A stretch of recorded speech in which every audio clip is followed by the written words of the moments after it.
जय हिंद दोस्तों, स्वागत है आप सभी का मेरे भाई आपके अपने परिवार में। तो मैं मेरे भाई आप लोगों के लिए लास्ट मिनट टॉप क्वेश्चंस लेकर के आया हूं जो स्पेशली हमारे सीजीएल मेंस वाले बच्चों के लिए बहुत ही ज्यादा बेनिफिशियल होगा। इसके अलावा किसी और एग्जाम्स की तैयारी कर रहे बच्चे भी इसको देख सकते हैं कि क्या हमारे सामने सीजीएल 2025 के क्वेश्चंस का लेवल रहा और कैसे धीरे धीरे ये पैटर्न बदल रहा है और कैसे आपको इसके ऊपर में काम करना चाहिए। तो चलिए मेरे भाई यहाँ पर शुरुआत करेंगे इन टॉप क्वेश्चंस की, और मैं ऐसे कुछ वीडियोस आपके लिए लेकर के आऊंगा आपके मेंस के वीडियो के पहले और बहुत मेंस के एग्जाम के पहले, और बहुत अच्छे तरीके से आपकी प्रैक्टिस कराऊंगा। लेकिन उसके पहले मैं आपको एक छोटी सी बात बता देना चाहता हूं यहाँ पर कि मेरे लिए जो टॉप क्वेश्चंस की परिभाषा है यहाँ पर वो मेरे लिए क्या है। मेरे लिए टॉप क्वेश्चंस का मतलब ये नहीं है कि जो काफी ज्यादा इरेलीवेंट हो और मेरे भाई यहाँ पर इरेलीवेंट हो और जो सिर्फ मेरे लिए दिखावे का पात्र बन जाए कि देखो यहाँ पर मैं इतने टफ क्वेश्चंस करा रहा हूँ, या कोई ऐसा सवाल ना हो मेरे भाई जो आपके अंदर में डर का धंधा करता हो कि आपको डराने का काम करता हो। मेरे लिए यहाँ पर टॉप क्वेश्चंस के मतलब वो नहीं है।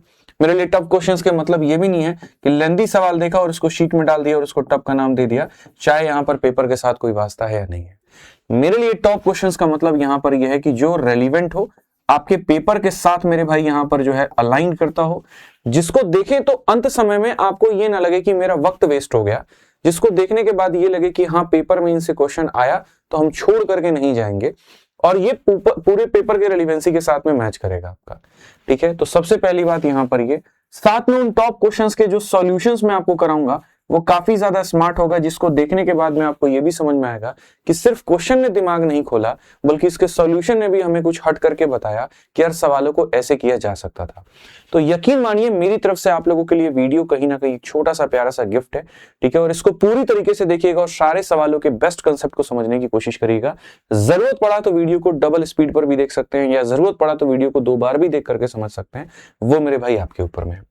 तो सबसे पहला क्वेश्चन आइए शुरू करते हैं, जो कि ऑलरेडी सीजीएल 2025 में पूछा जा चुका है। तो ये मत कहिएगा कि ये इरेलीवेंट सवाल है। सवाल के साथ मैंने टैग भी डाल दिया है ताकि उसकी रेलिवेंसी का थोड़ा सा आपको अता पता हो और उस तरीके से मेरे भाई ट्रीट करके आप बना पाए। सवाल में कहा गया कि furniture establishment initially dispossess of a particular dining table for ₹Z, thereby realizing a 25% profit margin. Subsequently, as a promotional strategy for a festive period, the market price of the identical table is elevated to ₹1.6, और यहाँ 2 नहीं है, यहाँ पर मेरे भाई Z है। यहाँ 2 नहीं है, यहाँ पर क्या है तो Z है, 1.6 Z। Following this adjustment, a special concession of 20% is allowed to the newly established market price. The inquiry then seeks to ascertain the resulting percentage profit generated by the store during the specific celebratory sales period. What is the percentage profit earned by the store during the festive period? ठीक है, हिंदी में सही लिखा हुआ है, English में वहां पर वो गलत था।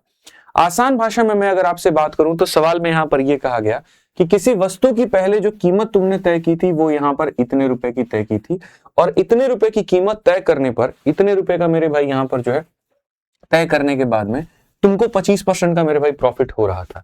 समझ में आ रहा है बात यहां पर, यानी ये तुम्हारा सेलिंग प्राइस था। शुरू में आप किसी वस्तु को इतने में बेच रहे थे और इतने में बेचने पे आपको 25% का प्रॉफिट हो रहा था।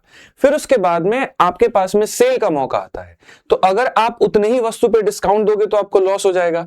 तो एक प्रमोशनल स्ट्रेटजी लगाई जाती है कि यार पहले हम कीमत को बढ़ा देंगे और उसको उसका 1.6 टाइम कर देंगे, फिर उसके बाद में हम उस पर 20% का डिस्काउंट देंगे, और डिस्काउंट देने के बाद में अब आपसे पूछा जाता है कि बताओ अब जो प्रॉफिट होगा वो आपको कितना होगा।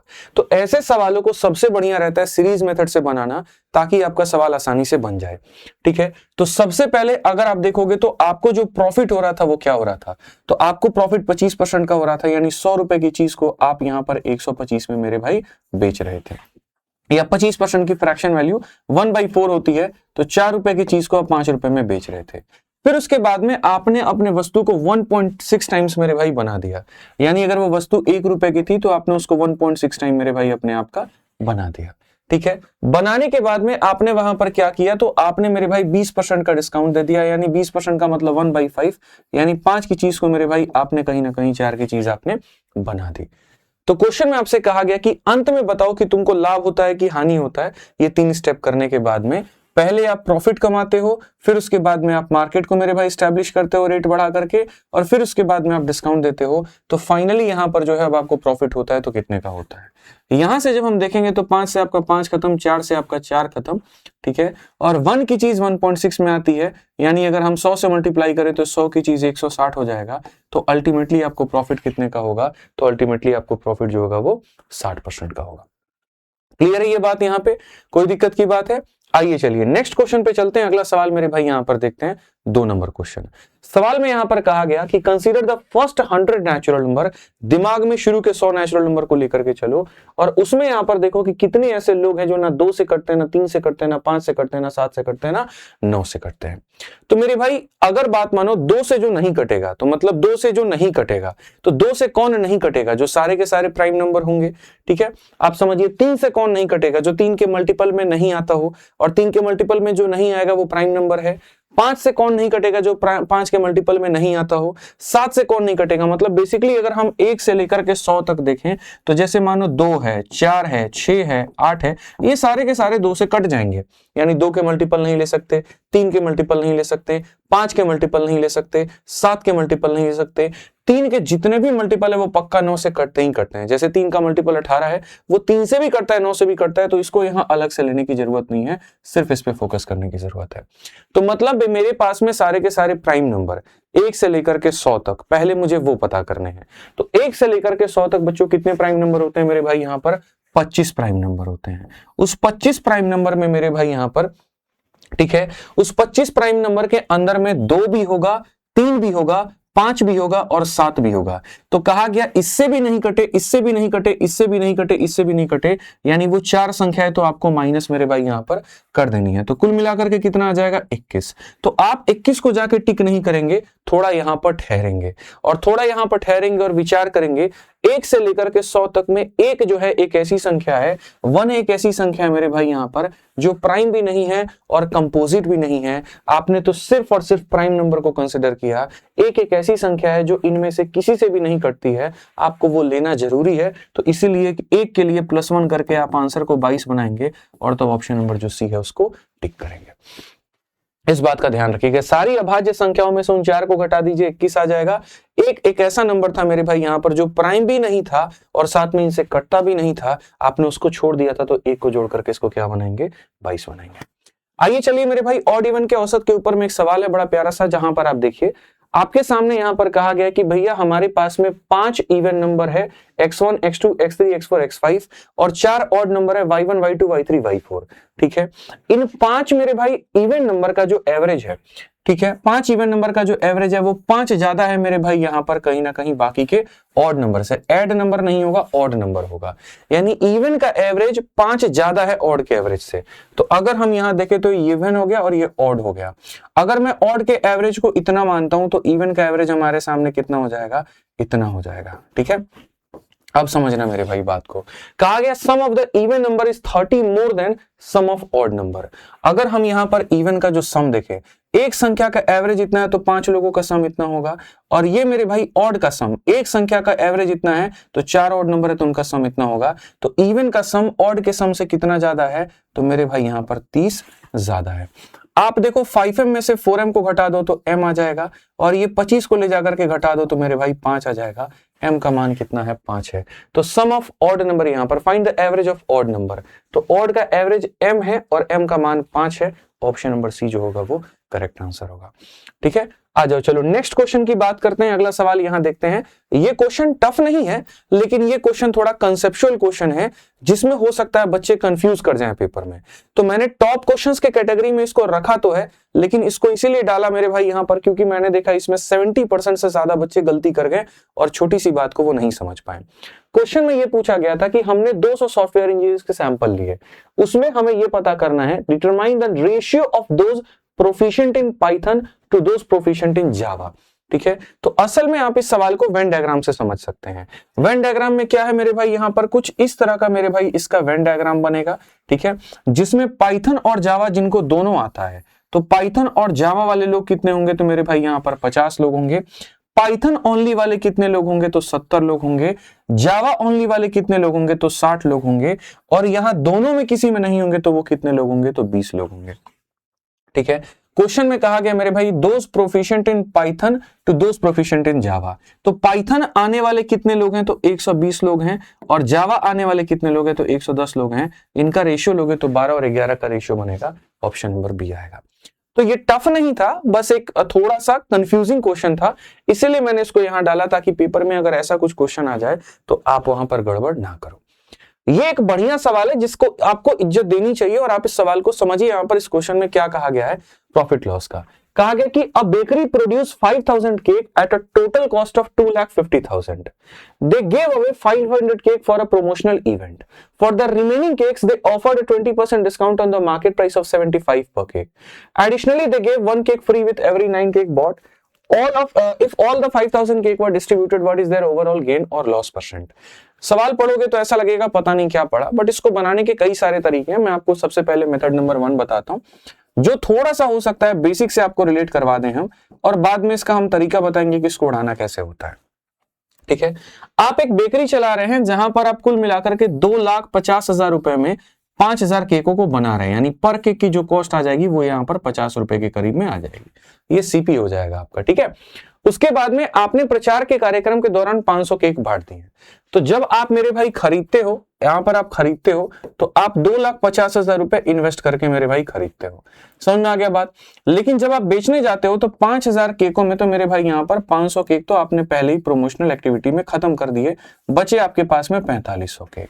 अब उस 4500 केक में से आप यहां पर क्या करते हो, 75 रुपए के बाजार के मूल्य पर 20% का आप डिस्काउंट देते हो। यानी आप डिसाइड करते हो कि उसके ऊपर लेबल इतने का लगाएंगे, लेकिन बिलिंग करते वक्त में 20% का डिस्काउंट, तो 75 का 20% 15 होता है, यानी आप 60 रुपए मेरे भाई बेचने का सोचते हो कि भैया हम एक केक को कितने में बेचेंगे, तो 60 रुपए में बेचेंगे। बहुत परफेक्ट मेरे भाई।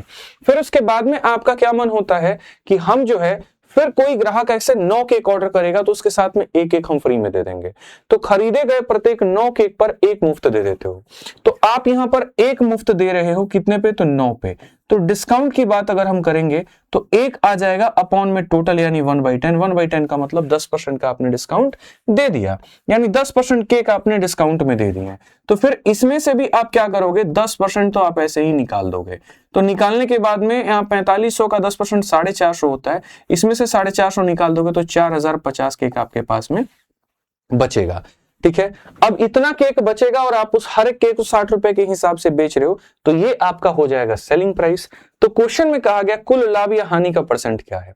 जो चीज को मेरे भाई आपने 2,50,000 में खरीदी थी, ठीक है, आज यहां पर इतने केकों को आप 60 रुपए के हिसाब से बेच रहे हो। तो आइए चलिए देखते हैं प्रॉफिट है या लॉस है। कुल मिलाकर के बात करें तो हमारे दोनों जीरो, इस दोनों को मेरे भाई यहां पर खत्म करेंगे। 5 से अगर हम काटेंगे तो मेरे भाई यहां पर 500 बार में, और 5 से काटेंगे तो 81 बार में। मजे की बात यहां पर यह कि ये 500 है तो हमारे सामने जो है ये 48 है। कुल मिलाकर के अगर आप देखोगे तो 14 का नुकसान हो गया आपको 500 रुपए के ऊपर में, इंटू हमारे सामने 100, तो यहां पर जो होगा 2.8 का हमारे सामने लॉस होगा। और 2.8 का लॉस होगा तो कौन सा ऑप्शन होगा, ऑप्शन नंबर जो सी है वो करेक्ट होगा। अब ये हमने पूरा तरीके से आपको बेसिक बताया कि खरीदा क्या था, कैसे क्या चीजें थी। लेकिन जैसे क्वेश्चन नंबर 1 में मैंने आपको कहा था कि ऐसे सवालों को मेरे भाई जो है सीधा सीधा उड़ाते हैं रेशियो से। ठीक है, जब किसी सवाल में अ सीरीज ऑफ इवेंट होते हैं कि एक के बाद दूसरा, दूसरे के बाद तीसरा, तीसरे के बाद चौथा, ऐसे सवालों को सबसे बढ़िया रेशियो में सजा करके उनकी ऐसी तैसी कर दो। बस इस बात का ध्यान रखो, ये सब करने की कोई तुम्हें जरूरत नहीं है मेरे भाई। यहां पर सवाल के लाइन को पढ़ो और क्वेश्चन को अरेंज करो। कैसे, तो आपने खरीदे कितने केक थे मेरे भाई, तो आपने 5000 केक खरीदे थे। इधर आप लिख दीजिए सीपी और इधर आप लिख दीजिए एसपी। तो आपने खरीदे थे मेरे भाई 5000 केक। पहले प्रमोशनल एक्टिविटी के दौरान आपने इसमें से 500 मुफ्त दे दिए, तो आपके पास में बचे कितने, 4500। ठीक है, फिर उसके बाद में मेरे भाई यहां पर क्या होता है, हर केक की कीमत 50 थी, लेकिन आपने वहां पर उसको 75 में बेचने का डिसीजन लिया। तो सामान आपके पास में 50 रुपए का था, आपने उसको 75 में बेचने का डिसीजन लिया। फिर उसके बाद में आप 20% का डिस्काउंट भी देते हो, तो 20 की वैल्यू 1/5 होती है। तो 5 रुपए की चीज को आप 4 रुपए में बेचने का निर्णय लेते हो। ठीक है, फिर उसके बाद में क्या होता है मेरे भाई, आप खरीदे गए केक में 9 केक पर एक मुफ्त देते हो, ठीक है, यानी 1/10, यानी 10 रुपए के सामान के लिए आप सिर्फ सामने वाले से 9 रुपए लेते हो और एक उसको फ्री में कहीं ना कहीं दे देते हो या 1 रुपए का अपना लॉस करा लेते हो, ठीक है। तो क्वेश्चन में होता है कि टोटल लाभ या हानि क्या होगा। तो आइए चलिए यहीं से परसेंटेज निकालते हैं और यहीं से मेरे भाई अपने सवाल को बनाते हैं। हम अगर 50 से काटेंगे तो 10 बार में जाएगा और 50 से काटेंगे तो भैया 9 बार में जाएगा। 25 से काटेंगे तो 2 बार में जाएगा, 25 से काटेंगे 3 बार में जाएगा, ठीक है। और अगर हम काटने की कोशिश करें तो देखो कोई जरूरत नहीं है काटने की, 5 इंटू 2 10, 10 इंटू 10 100, 100 इंटू मेरे भाई यहाँ पर कितना, ये 1000 हो जाएगा। 9 इंटू 9 81 का मेरे भाई यहाँ पर 12 गुना कहीं ना कहीं, 12 एकम 12 मेरे भाई यहाँ पर, और 96 और एक कितना हो जाएगा 97। कुल मिलाकर के कितने का लॉस है, तो मेरे भाई यहाँ पर 18 का लॉस है, 28 का लॉस है।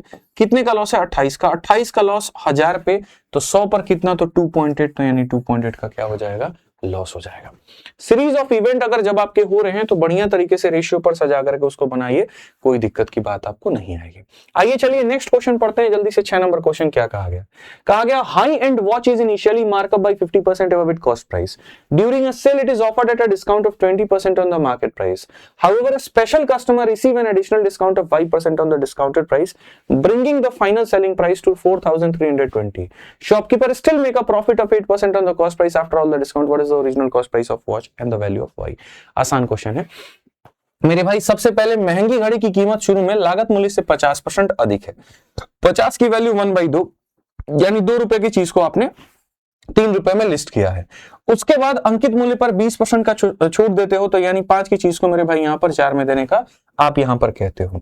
विशेष ग्राहक को छूट वाले मूल्य पर Y% का अतिरिक्त डिस्काउंट मिलता है, तो एक Y% का डिस्काउंट मिलता है जिसके लिए उसका रेशियो यहाँ पर लिखा जाएगा, जिससे अंतिम विक्रय मूल्य 4320 होती है, उसको हम बाद में देखेंगे, ठीक है। और ऐसा तीनों चीज करने के बाद में यदि सभी छूट के बाद दुकानदार को यहाँ 8% का लाभ होता है।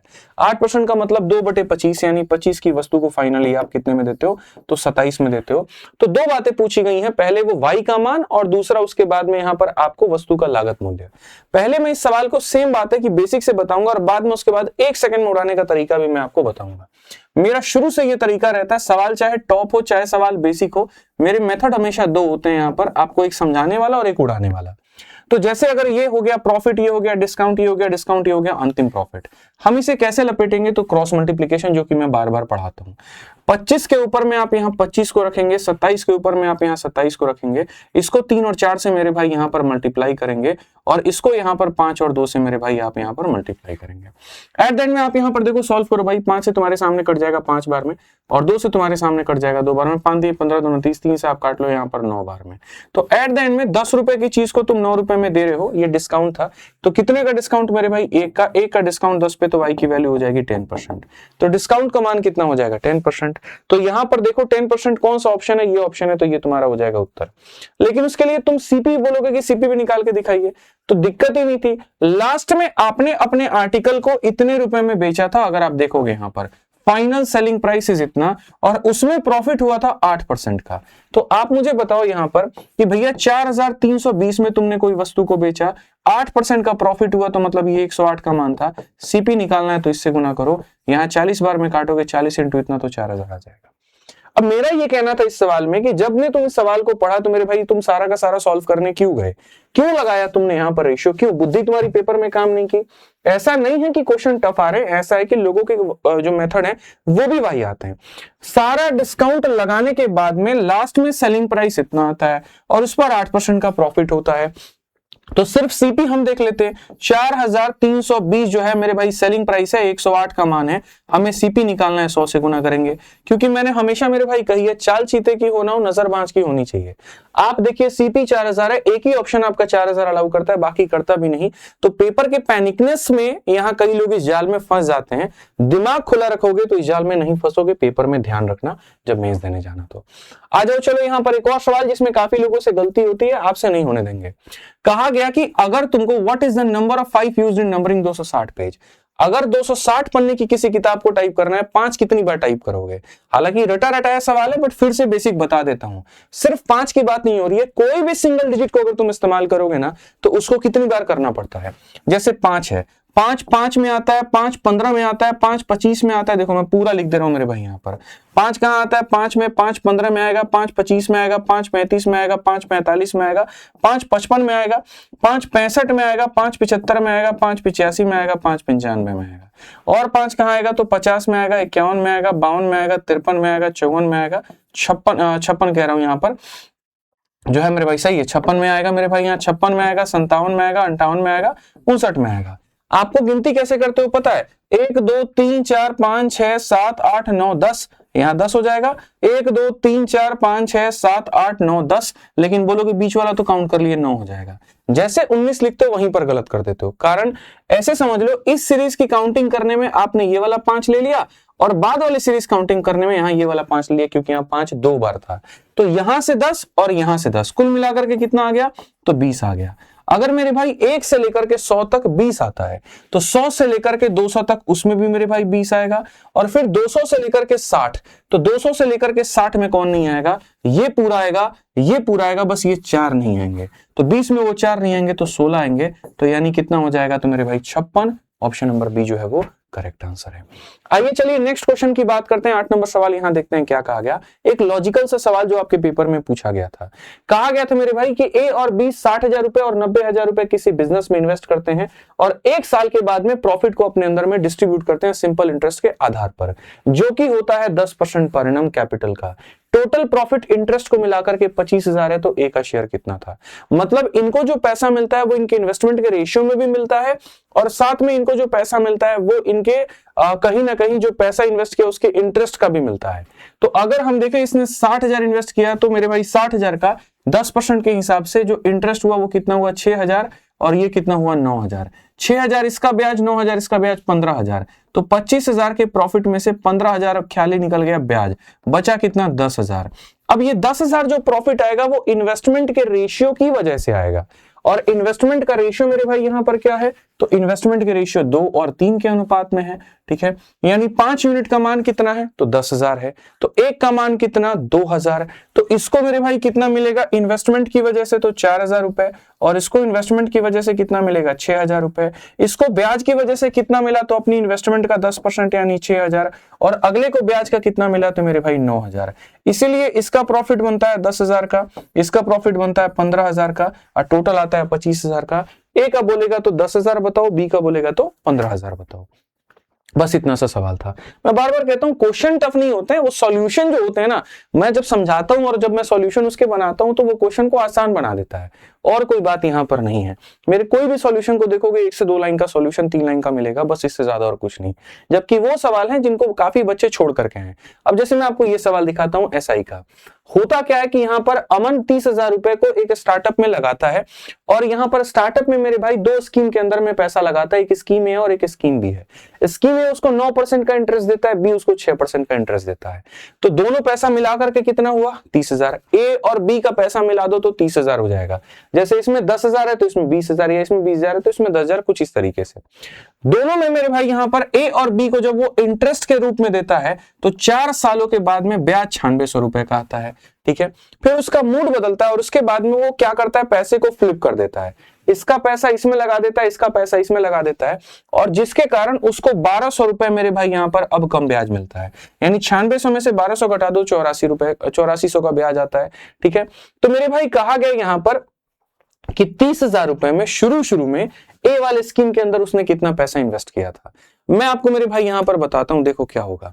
आपको समझने की आवश्यकता है कि आपके पास डिफरेंस दिया गया है। ओरिजिनल वाले स्थिति में आपके पास जो ब्याज बना था और नए वाले स्थिति में जो आपके पास ब्याज बना था, दोनों में जो डिफरेंस है वो 1,200 का है। 9600 माइनस 8400 यानी 1,200 का डिफरेंस है।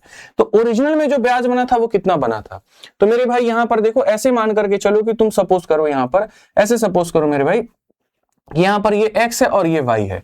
तो x का 9% यहां था और y का इतना। तो दुनिया क्या करती है? दुनिया ऐसे लिखती है कि मान लेते हैं कि एग्जांपल 100x है, मान लेते हैं, और यहां पर ये 100y एग्जांपल के तौर पे। तो दुनिया क्या करेगी? इसका 9% कितना हो जाएगा? तो 9x हो जाएगा, और अगले का कितना हो जाएगा? 9y हो जाएगा। अब यहां पर कहेगी इन्वेस्ट बदल दिया, बदल दिया तो ये 100y का 9%, तो 100y का 9% मेरे भाई 9y हो जाएगा मेरे भाई यहाँ पर, ठीक है, सॉरी माफ करना यहाँ पे, ठीक है। पहले वाले केस में क्या होगा, पहले का 9%, दूसरे का 6% मिलेगा। अब यहाँ पर क्या होगा मेरे भाई, ये 100y का 9% यानी मेरे भाई 9y बन जाएगा, और ये 100x का 6% यानी 6x बन जाएगा, और ये इंटू 4 साल, मतलब यहाँ पर ये जो है ना 4 साल का मेरे भाई, तो ये जो डिफरेंस है ये 4 साल का है, तो 1 साल का डिफरेंस कितने का आएगा, तो 1 साल का जो डिफरेंस होगा वो मेरे भाई यहाँ पर 3 साल का होगा, ठीक है। तो मैं अभी सिर्फ क्या कर रहा हूं, प्रिंसिपल आपको बता रहा हूं, मैं बहुत तरीके से सारी बातें बताऊंगा, ये आप लिखते हैं, बट आप अगर गौर से देखेंगे ना तो 9x माइनस 6x 3 हो गया, और 6 माइनस ये 3 हो गया, तो हमें इतना कुछ करने की जरूरत नहीं है, मैं एक लाइनों में पूरा माहौल समेट दूंगा।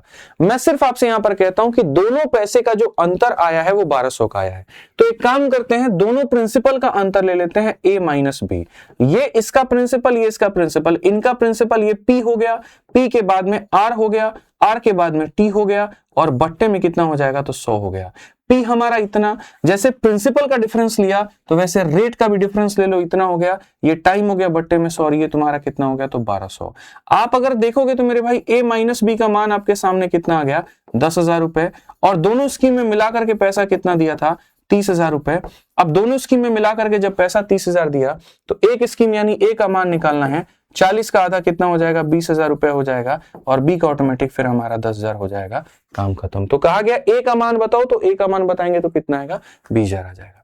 मतलब दोनों का डिफरेंस है ना, तो फिर प्रिंसिपल का डिफरेंस लिखो, रेट का डिफरेंस लिखो, और टाइम में तो डिफरेंस है ही नहीं, 4 साल ही है, तो ऐसे रहने दो, कोई दिक्कत नहीं, इस तरीके से बनेगा, ये ध्यान रखो, इतना वाहियात काम नहीं करना है। अंत में एक लॉजिकल सवाल के साथ में एंड करूंगा आपका, ठीक है, कारण मैं आपको बता रहा हूं क्योंकि क्वेश्चन टफ नहीं है, लॉजिकल है, कुछ बच्चे इसमें फंस जाते हैं, तो मैं चाहता हूं वो बच्चे भी इसके अंदर में ना फंसे। सवाल कुछ इस प्रकार है कि अगर आप 3 पॉजिटिव संख्याओं को जोड़ते हो तो 1 आता है, तो यहां पर कहा गया इसका न्यूनतम मान क्या होगा, मिनिमम वैल्यू क्या होगा। जब भी न्यूनतम मान निकालने की बात हो ना, तो आपके पास में जितने भी होते हैं सबको बराबर करो, x बराबर y बराबर z। तो जब आप इनको बराबर मेरे भाई करोगे ना, सिमेट्रिसिटी इसमें लगाओगे, तो सिमेट्रिसिटी लगाने के बाद में x x x मेरे भाई 3x का मान हमारे सामने 1 आ जाएगा, 3x का मान 1 आ जाएगा, तो मेरे भाई यहां पर क्या होगा, 1 अपॉन x की वैल्यू कितनी हो जाएगी, 3 हो जाएगी, 1 अपॉन x की वैल्यू कितनी हो जाएगी, 3। अब क्वेश्चन में ये भी 1 अपॉन x, ये भी 1 अपॉन x, ये भी 1 अपॉन x, तो 3 time of 1 upon x, that is 3 time of मेरे भाई कितना हो जाएगा, 3, and that is equal to 9। Option number C जो होगा वो करेक्ट होगा। तो ये 10 सवाल हमारी तरफ से हैं, और एक 11 नंबर क्वेश्चन जो है मैं आपको देता हूं सीजल 2025 का, इसको ट्राई करिएगा और इसको बढ़िया से बना के लेके आइएगा। अगली क्लास में क्वेश्चंस किस लेवल का चाहते हैं, इससे भी और ऊपर लेवल का चाहते हैं, तो मैं इससे ऊपर के ऊपर लेवल का क्वेश्चन आपको करा सकता हूं, और रेलिवेंट ही करा सकता हूं। इससे नीचे चाहते हैं आप वो भी बता दीजिए, या फिर जैसा है वैसा चाहते हैं बता दीजिएगा। 11 नंबर क्वेश्चन सभी लोग कमेंट बॉक्स में आंसर देंगे। वीडियो कैसी लगी कमेंट बॉक्स में जरूर बताइएगा, और मेंस के लिए अच्छे से तैयारी करिए, मेरी पूरी शुभकामनाएं आप लोगों के साथ में है, बाकी वीडियो भी आएगी। बहुत बहुत धन्यवाद, जय हिंद।